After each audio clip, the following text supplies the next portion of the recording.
আজ 28শে মে বুধবার এবং আগামীকাল 29শে মে বৃহস্পতিবার কেমন থাকতে চলেছে আগামী 24 থেকে 48 ঘন্টা আবহাওয়া। বাংলাদেশ থেকে শুরু করে ভারতের দক্ষিণবঙ্গ, আসাম, মেঘালয় এবং উত্তর থেকে ত্রিপুরা রাজ্যে আগামী 24 থেকে 48 ঘন্টার মধ্যে নিম্নচাপের প্রভাবে কোন কোন জেলাগুলোতে বৃষ্টি ও ভারী বৃষ্টিপাত হতে পারে এবং আগামী 10 দিনের আবহাওয়া কি রকম থাকতে পারে, বর্তমানে বঙ্গোপসাগরের অবস্থা কি রয়েছে এবং এই নিম্নচাপ কোন উপকূলে আশ্রয় পড়তে পারে। তো এই বিষয়ে আরো বিস্তারিত জানতে হলে ভিডিওটি সম্পূর্ণ দেখতে থাকুন।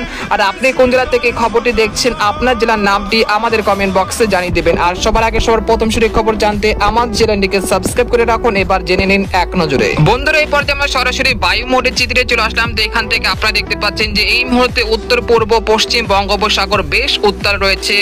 ঘন্টায় 30 থেকে 50 কিলোমিটার বেগে দমকা ও ঝড়ো হাওয়া বইতে শুরু করেছে বঙ্গোপসাগর জুড়ে। সেই সাথে বঙ্গোপসাগর কিন্তু বেশ উত্তাল রয়েছে। তো আপনাদেরকে যদি তরঙ্গ মোডে যদি দেখায় তাহলে আপনারা বুঝতে পারবেন।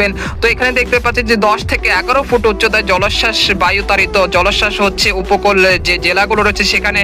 তো এই নিম্নচাপ কখন উপকূলে আশ্রয় পড়বে সেটাই আপনাদেরকে এই মুহূর্তে জানিয়ে দিচ্ছি। তো আমরা দেখতে পাচ্ছি যে এই নিম্নচাপটি সরাসরি এখন বঙ্গোপসাগরে অবস্থান করছে।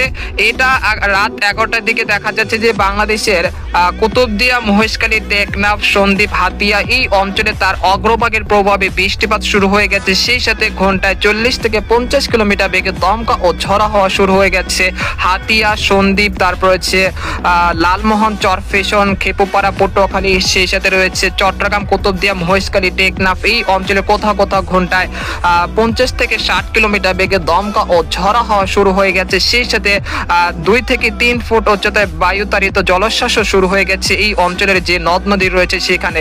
তো আমরা দেখতে পাচ্ছি যে রাত 1টা থেকে ভোর রাত 5টার মধ্যে সেখানে দেখা যাচ্ছে যে এই নিম্নচাপের অগ্রভাগের প্রভাবে চট্টগ্রাম বিভাগের সব কয়টি জেলায়, কুমিল্লা থেকে ব্রাহ্মণবাড়িয়া, তারপর হচ্ছে কক্সবাজার থেকে টেকনাফ, অর্থাৎ সব কয়টি জেলাতেই কিন্তু মুষলধারে বৃষ্টিপাত, সেই সাথে কোথাও কোথাও ঘন্টায় 45 কিলোমিটার বেগে দমকা ও ঝড়ো হাওয়া বইতে শুরু করেছে। একই সঙ্গে বৃহস্পতিবার ভোর 5টার মধ্যে ঢাকা, ধামরাই, কাপাসিয়া, নরসিংদী, কটিয়াদি, মুন্সিগঞ্জ, নারায়ণগঞ্জ, দোহার, শিবালয়, ফরিদপুর, নাগপুর, বাণিজ্যস্থলী, টাঙ্গাইল এই অঞ্চলে কোথাও কোথাও ঘন্টায় 50 কিলোমিটার বেগে দমকা ও ঝড়ো হাওয়ার সাথে